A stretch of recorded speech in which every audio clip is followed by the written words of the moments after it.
स्वागत है आपका गृह मंत्री और कोऑपरेटिव्स के मंत्री अमित शाह जी। आज global business summit, ET now global business summit, जो टाइम्स ग्रुप का एनुअल समिट रहता है, जहां हम समीक्षा करते हैं कि देश अब तक कहां पहुंचा और यहां से कहां जाएगा।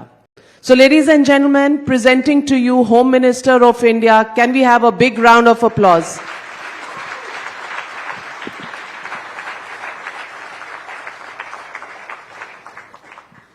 अमित शाह जी, चुनाव का मौसम आ गया है, सर्दी गई नहीं है, लेकिन गर्मी इतनी ज्यादा हो गई है राजनीतिक कि सवाल सबसे पहला तो यही बनता है कि जब आपको पता है कि 370 सीटें आ रही हैं बीजेपी की और 400 सीटें आ रही हैं एनडीए अलायंस की, तो चुनाव में कोई सस्पेंस नहीं रहेगा? नहीं, देखिए, जहां तक चुनाव के नतीजों का सवाल है, मैं मानता हूं कोई ज्यादा सस्पेंस नहीं बचा है। इवन जिनके सामने हमें चुनाव लड़ना है, वो भी संसद में आश्वस्त दिखते हैं कि इस बार ऑपोजिशन में ही बैठना तय है। कोई कंफ्यूजन उनके मन में भी नहीं।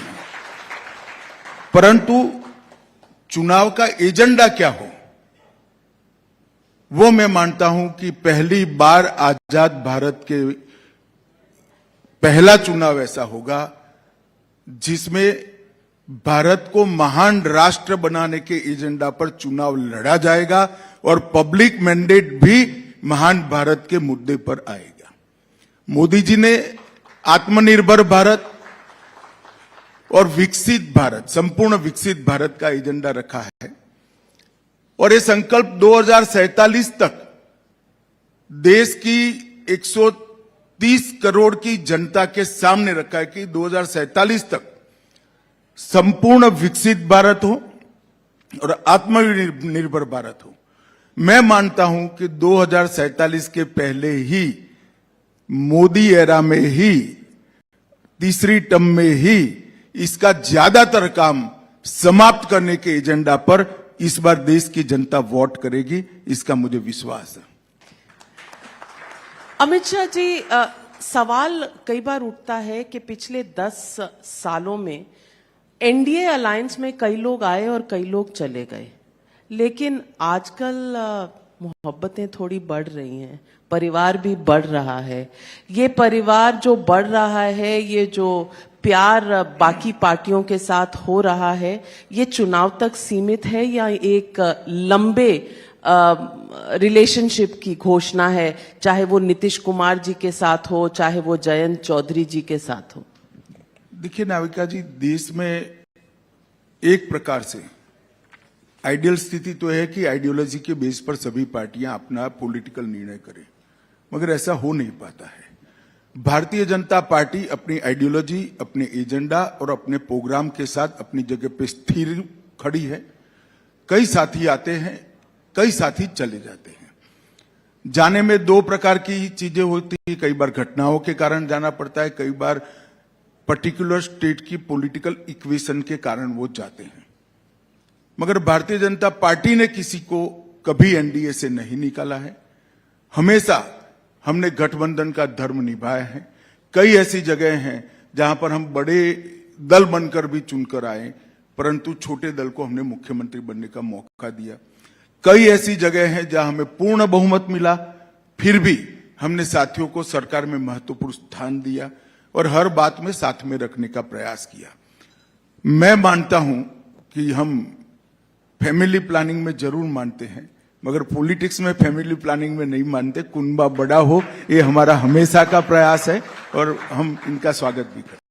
तो जयंत चौधरी जी और नीतीश कुमार जी तो आ गए। नीतीश कुमार जी तो आते जाते रहते हैं चुनाव के वक्त, लेकिन अभी जो तस्वीरें आई उसमें ऐसा लगा नहीं कि कहीं भी कोई मनमुटाव हो। ये आइडियोलॉजी और ये अलायंसेस होती कैसी हैं राजनीतिक लेवल पर? सिर्फ समीक्षा? देखिए, मैंने मेरी पार्टी की पोजीशन स्पष्ट कर दी है। हमारी आइडियोलॉजी जनसंघ की स्थापना से आज तक एक ही जगह पे है। हमने इसमें कोई बदलाव नहीं किया, न फ्यूचर में हमारी आइडियोलॉजी में कोई बदलाव होगा। ये आइडियोलॉजी को देखकर जिसको सूट करता है वो लोग हमारे साथ आए, सभी का स्वागत है। साउथ में अभी हमने देखा चंद्रबाबू नायडू जी मिले प्रधानमंत्री से, आपसे, उसके बाद जगन मोहन रेड्डी जी आए, तो आंध्रा में भी एनडीए का विस्तार हो रहा है। देखिए नाविका, पूरी सरकार आप मंच पर से नहीं बना सकती, समय का थोड़ा राह देखिए, कुछ दिनों में सब कुछ तय हो जाएगा। अच्छा, अकाली दल तो पुराने आपके साथी थे, अब पंजाब में अगर कांग्रेस और आम आदमी पार्टी से लड़ना है तो क्या अकाली दल वापस? अभी कुछ तय नहीं हुआ है, मगर बातचीत चल रही है। मैं पूछना चाहती हूँ, आपको चुनाव और राजनीति का चाणक्य कहा जाता है। मैं आपसे पूछना चाहती हूँ कि ये साइकोलॉजिकल वॉरफेयर है आपके विपक्ष के ऊपर, जो कुंभा आपका बढ़ रहा है, या वाकई एनडीए बनाना और उसका विस्तार करना कहीं ना कहीं अब आपकी आइडियोलॉजी में है? नहीं, पहले से ही हमारी आइडियोलॉजी के समर्थक और हमारी आइडियोलॉजी को इसका विस्तार करना, भारत के हर क्षेत्र में पहुंचे, ये हमारा एजेंडा ही है। 1950 से है, आज से नहीं है। और 1950 से हम मानते हैं कि कांग्रेस पार्टी जो आइडियोलॉजी लेकर निकली है वो आइडियोलॉजी कभी देश का कल्याण नहीं कर सकती। इस देश की नीतियां इस देश की जमीन की मिट्टी की सुगंध से बनी हुई होनी चाहिए, इस देश की परिस्थिति से जनरेट होनी चाहिए और इस देश की अनुकूलता से बनी हुई। किसी भी देश की पॉलिसी इंपोर्ट नहीं हो सकती। कोई 2 करोड़ 3 करोड़ 5 करोड़ की आबादी वाले देश का पॉलिसी भारत में आप नहीं अप्लाई कर सकते हो। यहां की जमीनी वास्तविकता, हजारों साल की सांस्कृतिक विरासत, सामाजिक विसंगतताएं, सामाजिक स्ट्रेंथ हमारी, ये सबका विचार कर कर पॉलिसी बनती है। तो हमने तो शुरुआत से ही हमारा एक अलग मत, अलग पॉलिसी देश के सामने रखा था। स्वाभाविक था, क्योंकि हम बहुत छोटे भी थे और एक कांग्रेस के पास आजादी के बाद का एक बहुत बड़ा यश भी था। तो हमें पनपने में, हमें बढ़ने में बड़ी देर लगी, मगर मुझे विश्वास है कि जिस प्रकार से 2014, 2019 के चुनाव हुए और 24 के होने जा रहे हैं, भारत के हर क्षेत्र में भारतीय जनता पार्टी की आइडियोलॉजी को स्वीकृति मिलेगी। मैं सवाल ये भी पूछूंगी, आपने ही कहा कि इस देश की मिट्टी की सुगंध होनी चाहिए पॉलिसी में। आप कहना चाह रहे हैं कि कांग्रेस पार्टी की आइडियोलॉजी इंपोर्टेड है? मैंने ऐसा नहीं कहा है। ज्यादा मेहनत करे बगैर, ज्यादा विचार विमर्श करे बगैर, उस वक्त दुनिया में जो प्रचलित था, चलन में था, इसको स्वीकार कर लिया। मनसा होगी नहीं होगी मुझे मालूम नहीं, इतनी भी एक्सरसाइज करी होगी नहीं करी होगी मुझे मालूम नहीं, मगर हमने इसको हमेशा भारत के अनुकूल बनाना चाहे। जैसे मैं आपको बताता हूं, अभी क्रिमिनल जस्टिस सिस्टम के 3 कानून जो 160 साल पुराने थे, हमने उसको भारतीय न्याय के कंसेप्ट के हिसाब से रीबिल्ड करा है और उसमें दंड की जगह न्याय को केंद्र बिंदु में लाने का प्रयास किया है। और ढेर सारा इसमें हमारी मिट्टी की सुगंध भी है।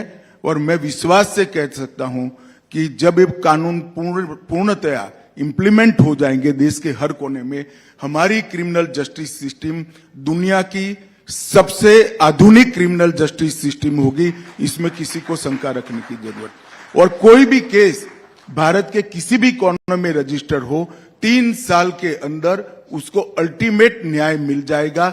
इस प्रकार की पूरी सुचारू रूप से व्यवस्था ये 3 कानूनों से होगी।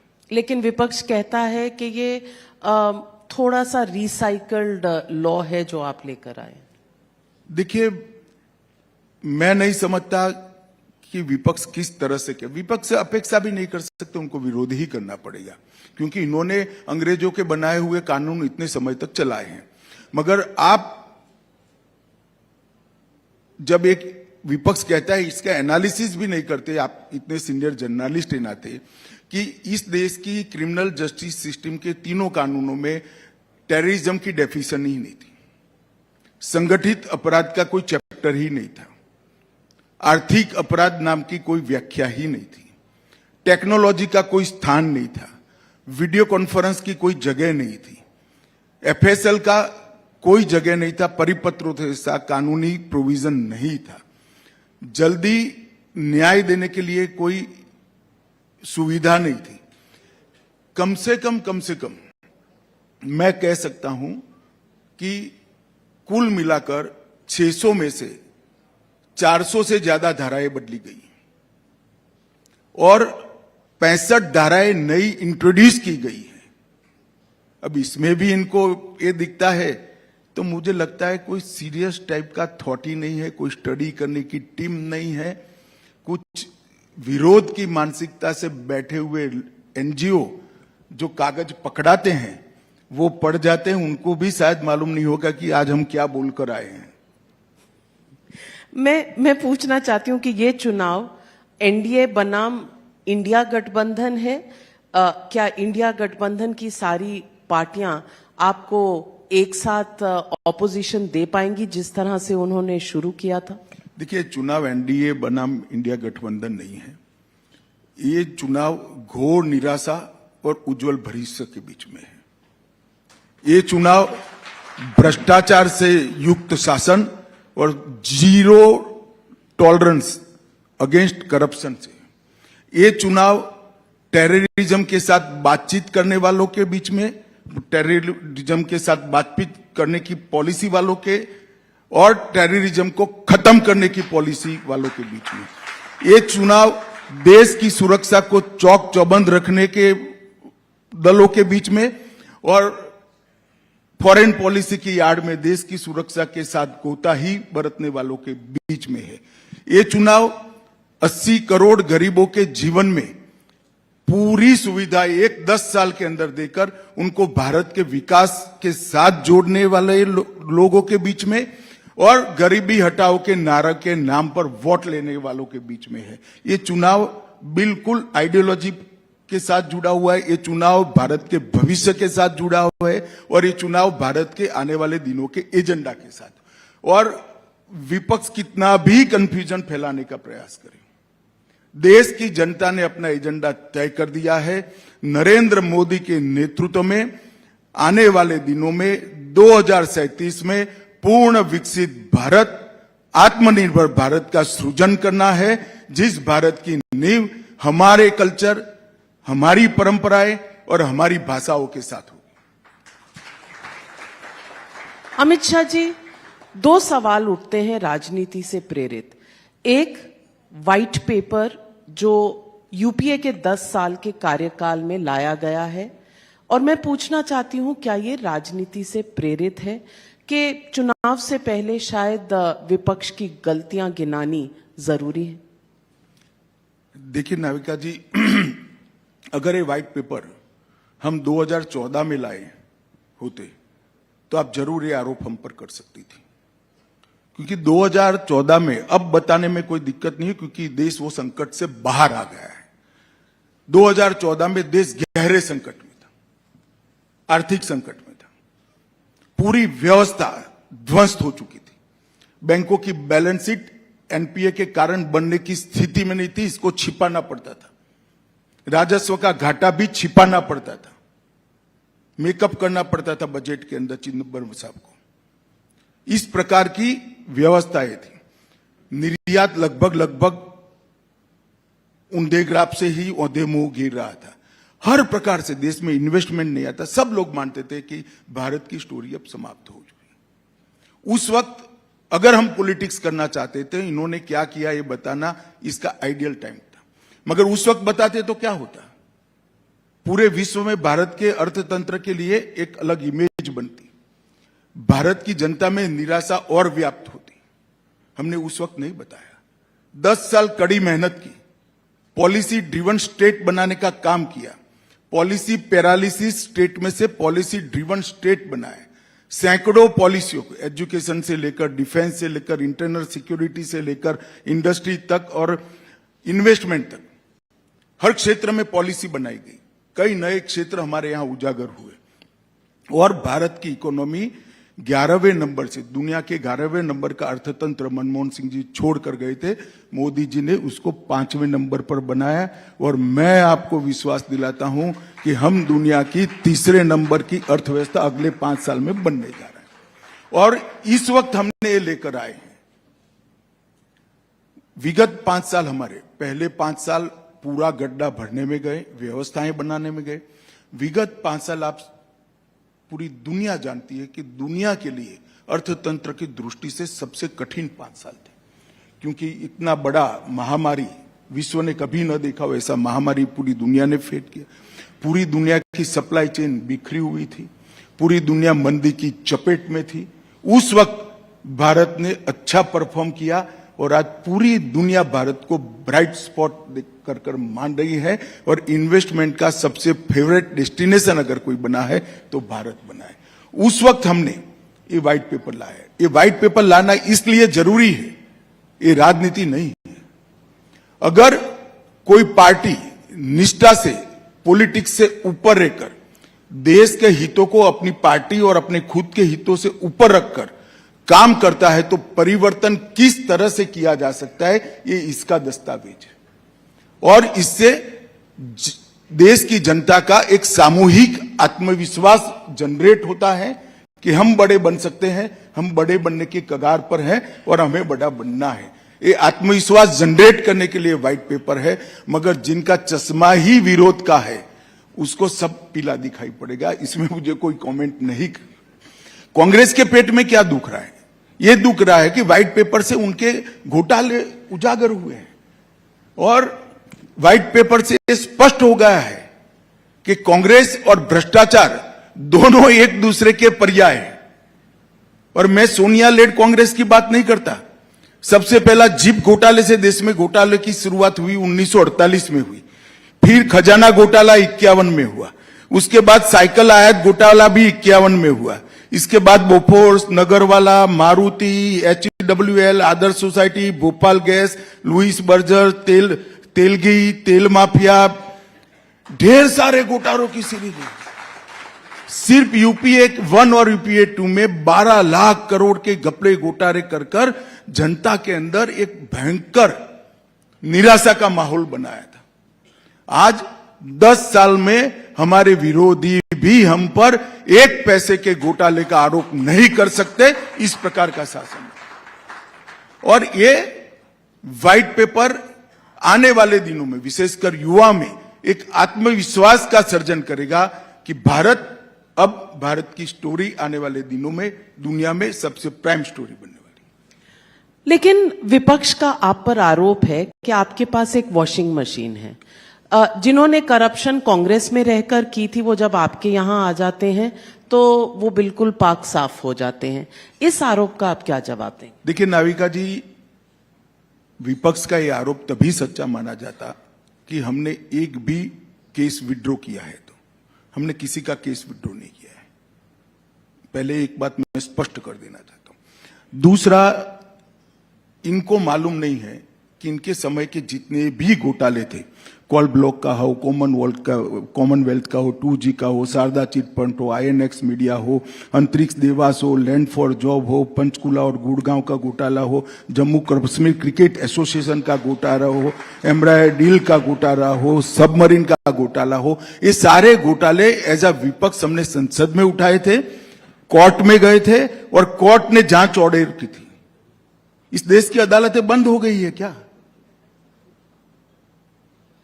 कांग्रेस पार्टी एक भी कॉन्क्रीट बात नहीं करती है, और अगर ऐसी कॉन्क्रीट बात है तो अदालत के दरवाजे आपके लिए खुले हैं। आपको जाना चाहिए, विपक्ष ने संसद में उठाना चाहिए। वो तो हर संसद सत्र में एक ही बहाना ढूंढते हैं कि जल्दी से कोई बहाना मिल जाए और वॉकआउट कर जाए और गांधी जी के पुतले के सामने बैठकर फोटो खिंचा ले। अब विपक्ष की भूमिका कहां निभाते हो भाई? विपक्ष की भूमिका है सरकार की जनता के सामने लाने जैसी बातों का विरोध कर जनता के सामने लानी चाहिए, और जो अच्छी पॉलिसी है उसका समर्थन भी करना चाहिए। दो में से एक भी कांग्रेस नहीं कर पा रही। विपक्ष ने एक और बहुत बड़ा मुद्दा उठाया है कास्ट सेंसस का, और उसको लेकर प्रधानमंत्री पर एक व्यक्तिगत आरोप भी लगाया है कि ये कहा है कि ओबीसी स्टेटस प्रधानमंत्री का जन्म से था ही नहीं। ये राहुल गांधी ने स्टेटमेंट दिया है कुछ 2 दिन पहले। देखिए, राहुल गांधी जी की एक पॉलिसी है, झूठ बोलो, सार्वजनिक रूप से बोलो और बार बार बोलो। ये उनका एक पॉलिसी है। जहां तक मोदी जी की जाति का सवाल है, ये बड़ी दुर्भाग्यपूर्ण बात है कि नरेंद्र मोदी जैसे महान नेता की जाति पर कोई चर्चा कर रहा है। उनको जाति क्या है, ब्लॉक क्या है, वो ही मालूम। मोदी जी ने कहा कि मैं ओबीसी हूं। ओबीसी ब्लॉक होता है, जाति नहीं होता है। राहुल जी को शायद इनके टीचरों ने समझाया नहीं है। और जहां तक जाति का सवाल निकाला है, तो मैं आज देश के सामने स्पष्टता करना चाहता हूं। बड़े भारी मन से मैं स्पष्टता कर रहा हूं कि देश के प्रधानमंत्री, इतने यशस्वी प्रधानमंत्री, दुनिया जिसको लीडर मानती है, वो लीडर की जाति के लिए सवाल उठाए जा रहे हैं। मगर डेमोक्रेसी है, हमें जवाब देना चाहिए। मोदी जी की जाति गुजरात में 1994 की 25 जुलाई को ओबीसी में लिस्ट की गई। मैं फिर से डेट कहना चाहता हूं, 25 जुलाई 1994। और उस वक्त गुजरात के मुख्यमंत्री थे श्री छबिलदास मेहता और पार्टी इन पावर थी कांग्रेस पार्टी।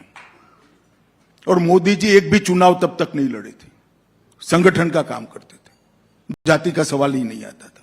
और दूसरा, उसको ऑल इंडिया लिस्ट में, पहले तो स्टेट का अधिकार है, तो स्टेट ने 94 में कांग्रेस के शासन, 94 में ही कांग्रेस ने दरखास्त भारत सरकार को भेजी, जिसको भारत सरकार ने 2000 में लिस्ट कर दिया। मोदी जी तब भी कुछ नहीं थे, न एमपी थे, न एमएलए थे, न सरपंच थे।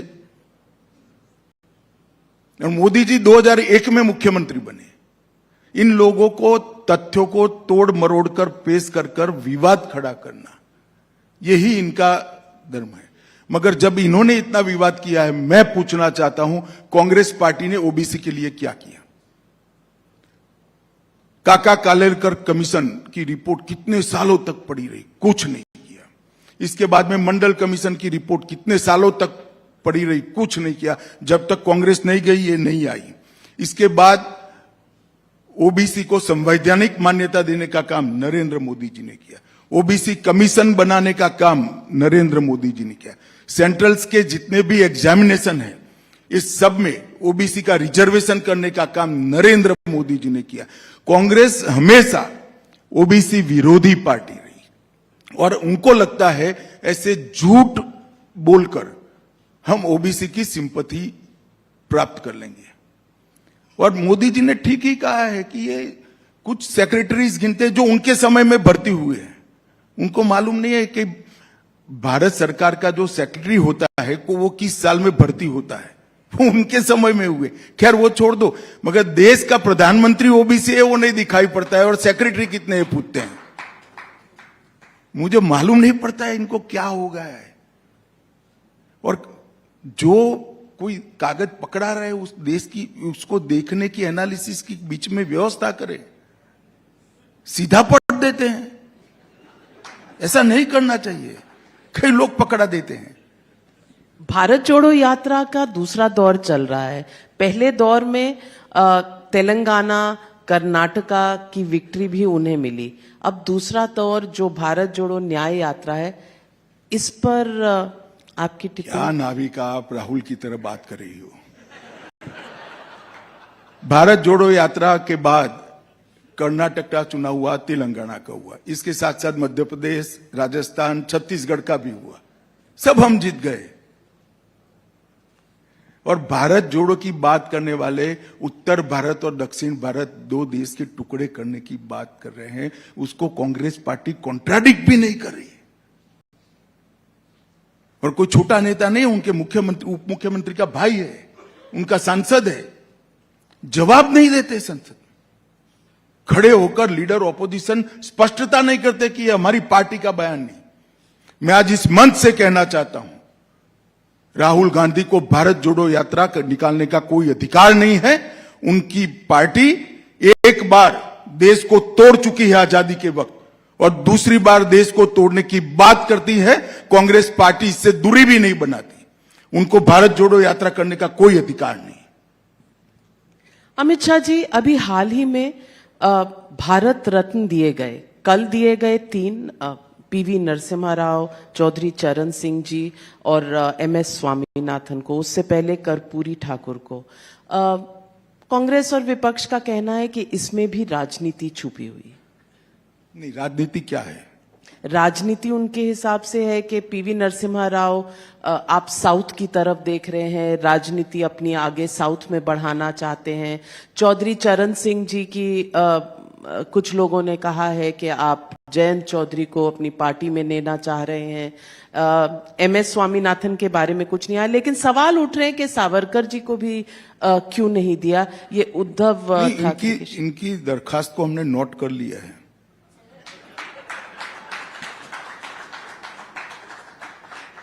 देखिए, तीनों जो देश के महापुरुष है, चाहे चौधरी चरण सिंह जी हो, चाहे नरसिम्हा राव जी हो, चाहे स्वामीनाथन जी हो, तीनों ने अपने अपने समय में देश के विकास के लिए बहुत बड़ा कंट्रीब्यूशन किया है। चौधरी साहब वो व्यक्ति है, आज देश के किसानों की भूमि किसान के नाम पर है। इसका संपूर्ण यश अगर किसी को जाता है तो चौधरी चरण सिंह को जाता है, क्योंकि जब जवाहरलाल नेहरू प्रधानमंत्री थे तब वो सामूहिक खेती की बात लेकर आए थे कम्युनिस्ट पैटर्न पर। चौधरी चरण सिंह जी एकमात्र कांग्रेस के नेता थे। इस मुद्दे पर कांग्रेस छोड़े, जवाहरलाल नेहरू के सामने खड़े होकर इसका विरोध किया कि किसान की भूमि किसान के नाम पर रहेगी, यहां कम्युनिस्ट थ्योरी नहीं चलेगी, किसान भूमि पर किसान का अधिकार है। ये चौधरी साहब का काम था। दूसरा, नरसिम्हा राव जी सालों तक कांग्रेस को इंस्टीट्यूशन बनाए रखने के लिए उन्होंने बहुत बड़ा काम किया। कई भाषाओं को जानने वाले विद्वान थे। दक्षिण के इतने दिग्गज नेता होने के बावजूद भी नॉर्थ ईस्ट से लेकर पश्चिम और पूरब तक की सभी भारत के हिस्सों को सांस्कृतिक, भाषाकीय और हिस्टोरिकल जानकारी रखने वाला एक विद्वान व्यक्ति था, जिसने इस देश में बड़ा काम किया। और स्वामीनाथन जी ग्रीन रेवोल्यूशन के लिए इनके कंट्रीब्यूशन को भारत कभी भूला नहीं सकता। आज हम अन्न के क्षेत्र में आत्मनिर्भर है, इसमें स्वामीनाथन जी का बहुत बड़ा योगदान है। कांग्रेस के समय में जितने भी भारत रत्न दे दिए, ये या तो उनके लिए मजबूरी थी या तो अपने परिवार के थे, बाकी कोई नहीं था। मैं एक एक का एनालिसिस कर सकता हूं, मगर मैं किसी का नेगेटिव बात करने यहां नहीं आया हूं। ये तीनों में कोई हमारे लिए मजबूरी नहीं है, इनके कंट्रीब्यूशन को देखकर कहा है। कांग्रेस पार्टी के नेताओं को मेरा इतना ही कहना है कि तीनों को भारत रत्न देने के लिए अगर इनका नकारात्मक अभिप्राय है तो जरूर उन्होंने रखना चाहिए। तो यानी कि आप चैलेंज कर रहे हैं ऑपोजिशन के लोगों? मैं चैलेंज नहीं करता, सोचना कैसे चाहिए बताता हूं। तो सोचना कैसे चाहिए, इसीलिए आज एक मोशन मूव किया गया है पार्लियामेंट में भी राम मंदिर को लेके, क्योंकि ये भी आप विपक्ष को एक्सपोज करना चाहते हैं। नहीं, एक्सपोज करने का सवाल नहीं है। नाविका जी, विगत लगभग 550 साढ़े 500 साल से दुनिया भर के कई लोग और पूरा देश मानता था कि राम का मंदिर वहीं बनना चाहिए जहां राम का जन्म हुआ था। ढेर सारा आंदोलन हुआ, ढेर सारी कानूनी लड़ाई लड़ी गई और कई सालों तक ये मसले को दबाया गया। कभी अपीसमेंट के कारण दबाया गया, कभी लॉ एंड ऑर्डर के भय से दबाया गया। और मैं आज देश की जनता को कहना चाहता हूं कि ढेर सारे लोग जब ये जजमेंट आने वाला था आशंका करते थे कि देश में दंगे हो जाएंगे, हजारों लोग मारे जाएंगे, देश का सामाजिक सद्भाव बिखर जाएगा। जजमेंट आया, न किसी ने विजय जुलूस निकाला, न किसी ने फटाके चलाए, हार जीत का सवाल आया ही नहीं और गौरव के साथ आज राम मंदिर बन गया। मोदी जी ने कठोर तपस्या 11 दिन तक कर पूरे भारत में जहां जहां राम थे वो सब जगह पे जाकर एक भक्ति का एक प्रकार का नया प्रकार से आंदोलन खड़ा किया और आध्यात्मिक चेतना, देश की सामूहिक आध्यात्मिक चेतना को जागरूक करने का नरेंद्र भाई ने प्रयास किया। मैंने मेरे जीवन में मेरा 60वां साल चल रहा है, मेरे जीवन में भक्ति आंदोलन बहुत हुए इस देश में, अनेक लोगों ने चलाए, सफल चलाए, सालों तक असर छोड़ने वाले भक्ति आंदोलन चले, देश के हर हिस्से में चले।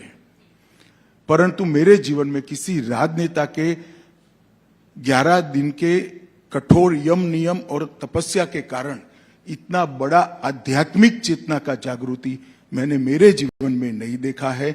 और आज पूरा देश एक गहरी संतुष्टि के साथ, कोई विजय का भाव नहीं है, सबके मन में भक्ति है, सब में मन में आध्यात्मिक चेतना है और एक गौरव के साथ राम मंदिर को देख रहा है, इसकी अनुभूति की कर रही है।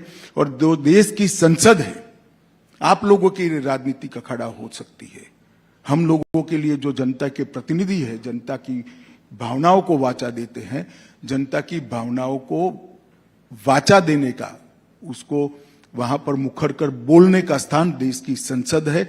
जब पूरा देश इस पर गौरव महसूस कर रहा है, संसद क्यों न करे। और मैं तो चाहूंगा कांग्रेस ने भी गौरव करना चाहिए आज, अगर उनमें हिम्मत है तो। ये पूरे देश के लिए गौरव का पल है। संसद वो गौरव के पल में सहभागी हो, बहुत स्वाभाविक बात है, डेमोक्रेसी ही है। आपने गौरव की बात कही, राम मंदिर के संदर्भ में तो लोग ये भी पूछेंगे कि फिर कृष्ण जन्मभूमि, मथुरा, काशी, ज्ञानवापी, इन पर आपका क्या स्टैंड है? और प्लेसेस ऑफ वर्शिप एक्ट पर आप कोई पोजीशन? पहले एक बात ये समझ लीजिए, देश संविधान से चलने वाला देश है। ये दोनों मसले देश की अदालतों ने सीज किए हुए हैं, देश की अदालत उस पर विचार कर रही है। उस वक्त मैं नहीं मानता कि किसी भी सरकार के हिस्से ने ऐसा कुछ बोलना चाहिए। अदालतें तय करेगी, जो करेगी करेगी, समझ। लेकिन प्लेसेस ऑफ वर्शिप एक्ट 1991 वो अपनी जगह पे अभी है ही। अदालत को निर्णय सुनाना है दोनों स्थानों के डिस्प्यूट, दोनों पक्ष जो गए इस पर, और उस वक्त मेरा कुछ भी टिप्पणी करना उचित नहीं होगा। अमित शाह जी, आपसे पूछना चाहूंगी कि आपने बहुत से काम किए हैं गृह मंत्रालय में पिछले 5 साल के अपने एक टर्म में।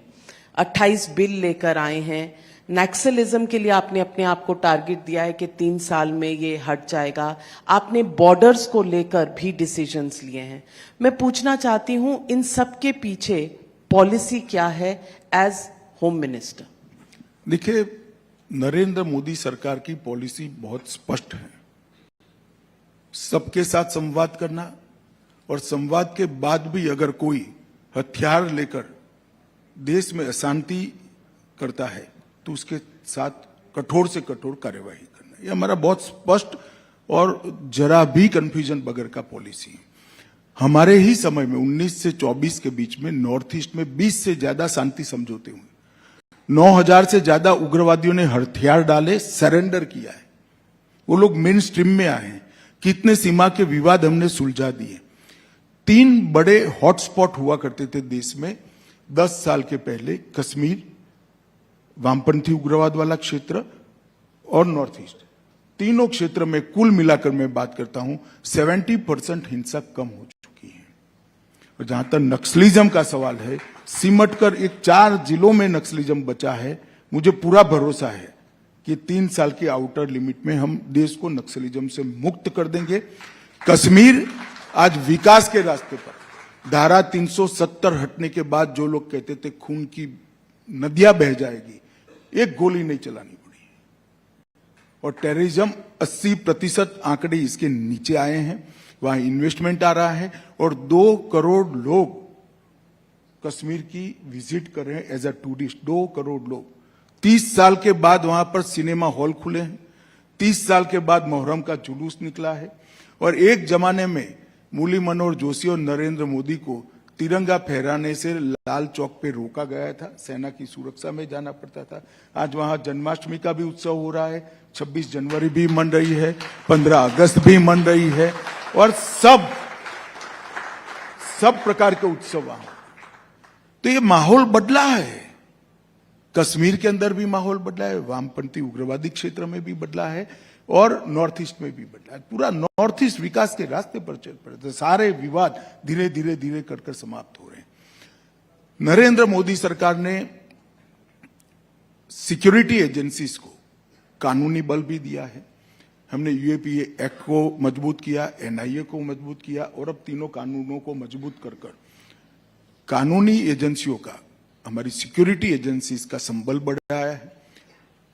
किसी भी तरह के कंफ्यूजन के बगैर की स्ट्रिक्ट पॉलिसी लेकर हमने टेररिज्म, संगठित अपराध और नक्सलिज्म को समाप्त करने के लिए कठोर कार्यवाही की है। साथ में डेवलपमेंट का भी काम किया है और सबके साथ संवाद भी किया है। इसका बहुत अच्छा नतीजा मिला है, ऐसा मैं निश्चित रूप से मानता हूं। अमित शाह जी, बहुत बड़े बड़े फैसले लिए हैं जो आपके मैनिफेस्टो में हुआ करते थे, चाहे वो जीएसटी हो, चाहे वो आर्टिकल 370 का एब्रोगेशन हो, राम मंदिर की बात हो, लेकिन यूसीसी अभी सिर्फ उत्तराखंड में पारित हुआ है। वन नेशन वन इलेक्शन शायद आपके एजेंडे पे अभी बाकी है। सीएए के रूल्स की नोटिफिकेशन बाकी है। इन मुद्दों पर आप आगे का क्या रास्ता देखते हैं? नहीं, देखिए, यूसीसी भारतीय जनता पार्टी का तो एजेंडा जनसंघ से रहा, इसमें कोई दो राह नहीं, मगर यूसीसी ये संविधान का एजेंडा है। आर्टिकल 44 में संविधान निर्माताओं ने देश के विधानमंडल और संसद को कहा है कि जब भी अनुकूल समय आए इस देश में यूनिफॉर्म सिविल कोड होना चाहिए। इस पर जवाहरलाल नेहरू के स्वयं के दस्तखत है, कांग्रेस भूल गई है। उस वक्त तो हम थे ही नहीं, बने, जन्म ही नहीं हुआ था हमारा पॉलिटिकल जन्म। उस पर मौलाना आजाद, सरदार पटेल, जवाहरलाल नेहरू, राजेंद्र प्रसाद जी, ये सबके दस्तखत है। मगर यूसीसी को आपने एपीसमेंट के कारण भुला दिया। यूसीसी को भारतीय जनता पार्टी ने रिलीजियसली पकड़ कर रखा और उत्तराखंड में इसलिए आया है कि यूसीसी बहुत बड़ा सामाजिक बदलाव का मुद्दा है। यूसीसी का उत्तराखंड का जो कानून आया है, इस पर सोशल बहस भी होनी चाहिए, रिलीजियस ग्रुप की भी बहस होनी चाहिए और लीगल स्क्रूटिनी भी होगी ही होगी। ये सब मिलकर चर्चा के बाद जो मंथन आएगा वो सभी राज्यों की विधानसभाएं अडॉप्ट करेगी, मुझे विश्वास है। और पंथ निरपेक्ष देश, वो पंथ निरपेक्ष देश में धर्म के आधार पर कानून हो ही नहीं सकता। ये बात को पूरी दुनिया ने स्वीकारा है और हमारा भी ये मूल विचार है। One nation one election, one nation one election, one nation one election में मोदी जी ने श्री रामनाथ कोविंद जी की अध्यक्षता में एक कमेटी बनाई है। वो इस देश के सारे भूतपूर्व इलेक्शन कमिश्नर, देश के कई सारे रिटायर्ड जस्टिस से भी बात कर रही है, इलेक्शन कमीशन से भी बात कर रही है, लॉ कमीशन से बात कर रही है, सभी पॉलिटिकल पार्टियों से बात कर रही है। मुझे लगता है कि बड़ा मार्च के शुरुआत में one nation one election committee का रिपोर्ट आ जाना चाहिए। ये रिपोर्ट आने के बाद तुरंत ही चुनाव शुरू होगा, तो देश की जनता को बाद में तय करना है कि वन नेशन वन इलेक्शन चाहिए या नहीं चाहिए। मोदी जी ने तो स्पष्ट किया है कि इस देश के विकास को सुचारू रूप से चलाने के लिए और जनता की भावना की निर्भीक अभिव्यक्ति के लिए देश में सभी चुनाव एक साथ होने चाहिए, एक ही समय होने चाहिए और निर्णय देश में एक साथ। सीए नोटिफिकेशन, सीए देश का कानून है, इसका नोटिफिकेशन निश्चित रूप से हो जाएगा और चुनाव से पहले के बाद पहले ही होगा। चुनाव के पहले ही सीए को अमल में आना है, इसमें किसी को कंफ्यूजन रखना नहीं है। यह भी कांग्रेस पार्टी के नेताओं का वादा है।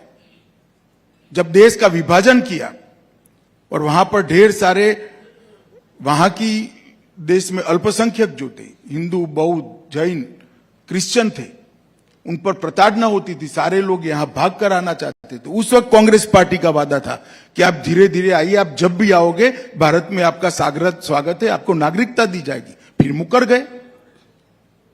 और मैं आज स्पष्ट करना चाहता हूं, सीए किसी की भी नागरिकता लेने का कानून नहीं है, छीनने का कानून नहीं है। इस देश की माइनॉरिटी को और विशेषकर मुस्लिम भाइयों को भड़काया जा रहा है। देश में किसी की भी नागरिकता सीए छीन ही नहीं सकता, क्योंकि कानून में प्रोविजन ही नहीं है। सीए जो शरणार्थी आए हैं पाकिस्तान और बांग्लादेश से धार्मिक प्रताड़ना के कारण, उनको नागरिकता देने का कानून है और मैं मानता हूं इसमें किसी का विरोध नहीं होना चाहिए। मेरा आखिरी सवाल, बड़े बड़े एड्स निकले हैं बहुत से अखबारों में और वो विपक्ष का कहना है कि आप सेंटर में रहकर उनके साथ ज्यादती कर रहे हैं। उनको जो फाइनेंशियल सपोर्ट मिलना चाहिए था वो नहीं मिल रहा। माई टैक्स माई राइट के कई इश्तेहार छपे हैं। अब विपक्ष को अगर राज्य के दर्जे पर पैसा नहीं मिलेगा सेंटर से तो क्या ये फेडरलिज्म के खिलाफ है? ऐसा है कि ये व्हाइट पेपर में ही निर्मला जी ने बताया है, कांग्रेस सरकार से हमने कितना ज्यादा पैसा हर राज्य को दिया है, विपक्ष नहीं, भाजपा विपक्ष सबको दिया है। और नरेंद्र मोदी जी ही थे जिन्होंने स्टेट के पैसे को बढ़ाने का काम किया था। 15वें वित्त आयोग में बढ़ाने का काम नरेंद्र मोदी जी ने किया। देश की जनता सब जानती है, मगर आप चुनावी वादे ऐसे करेंगे जिसमें पूरा खजाना लुटा देंगे और फिर तनख्वाह करने का पैसा नहीं मिलेगा, तो वो पैसा भारत सरकार नहीं दे सकती है। सबने अपने बजट को डेवलपमेंट, सोशल वेलफेयर की एक बैलेंस थ्योरी से चलाना चाहिए, जो भारत सरकार कर रही है। बस जानने से पहले यही पूछूंगी कि अब की बार 400 पार का जो नारा है और इतना अगर कॉन्फिडेंस है तो चुनाव जरूरी है? पैसे बचाकर देश में डेवलपमेंट कर सकते हैं? नहीं, चुनाव बहुत जरूरी है। हर व्यक्ति को लगता है कि हम अच्छा कर रहे हैं, मगर लोकतंत्र में लोग ही तय करने चाहिए कि आप अच्छा कर रहे हो या नहीं कर रहे हो, और बड़ी विनम्रता के साथ लोगों के सामने। हाँ, हमारी बात हम पूरे आत्मविश्वास से रखेंगे। आत्मविश्वास और अहंकार में कांग्रेस को भेद मालूम नहीं है। ये कहते हैं अहंकार है, अहंकार, ये अहंकार नहीं है। आत्मविश्वास है कि 10 साल में हमने देश को आगे बढ़ाया है और आने वाले 10 साल के अंदर हम देश को दुनिया के सबसे ऊपर की जगह पर बिठाने का काम करेंगे, और वो मोदी जी का नेतृत्व ही कर सकता है। और हर भारतीय जनता पार्टी के कार्यकर्ता का जो आत्मविश्वास है, इसका प्रतिघोष मोदी जी ने संसद में किया है कि 370 हटाई है, 370 सीटें जनता से मांगी है और एनडीए की 400 सीटें। मुझे विश्वास है भारतीय जनता पार्टी का कार्यकर्ता, इसका समर्थक और देश की जनता हमें बड़ा मैंडेट देगी और आने वाले 5 साल महान भारत की नींव डालने के 5 साल होंगे, इसका मुझे पूरा विश्वास है। देश को बहुत सारे संकट से मोदी जी के विजनरी नेतृत्व ने बाहर निकाला है, देश को सुरक्षित किया है, देश को समृद्धि के रास्ते पर ले गए हैं। हमारी शिक्षा नीति को भारतीय मूल्यों के आधार पर बनाया है, हमारे न्याय को हमने भारतीय मूल्यों के आधार पर परिवर्तन करने की शुरुआत की है। 80 करोड़ गरीबों के जीवन में उजाला और आशा दोनों भरने का काम नरेंद्र मोदी जी ने किया है। नरेंद्र मोदी जी ने इस देश की ऐतिहासिक, सांस्कृतिक और धार्मिक चेतना को जागरूक करने का काम किया है और पूरा देश आज एक मुश्त होकर दुनिया में आगे बढ़ने के लिए संकल्पित है। आजादी के अमृत महोत्सव के वर्ष में मोदी जी ने जो विकसित भारत का लक्ष्य देश के सामने रखा है, मुझे विश्वास है आने वाली पीढ़ी भी इस रास्ते पे जाएगी, देश भी इस रास्ते पे जाएगा और मोदी जी का ये संकल्प निश्चित रूप से समय से पहले पूरा होगा, इसका मुझे विश्वास है। धन्यवाद। Thank you very much, Amit Shah ji, Union Home Minister. Ladies and gentlemen, as always, frank and completely uninhibited. आपका बहुत तहे दिल से हम धन्यवाद करते हैं। आप आए और हमारे इस पूरे ऑडियंस के साथ आपने हर बात का जवाब दिया और अपने विचार रखे। बहुत बहुत धन्यवाद। Ladies and gentlemen, a round of applause. That is the Honorable Home Minister, Shri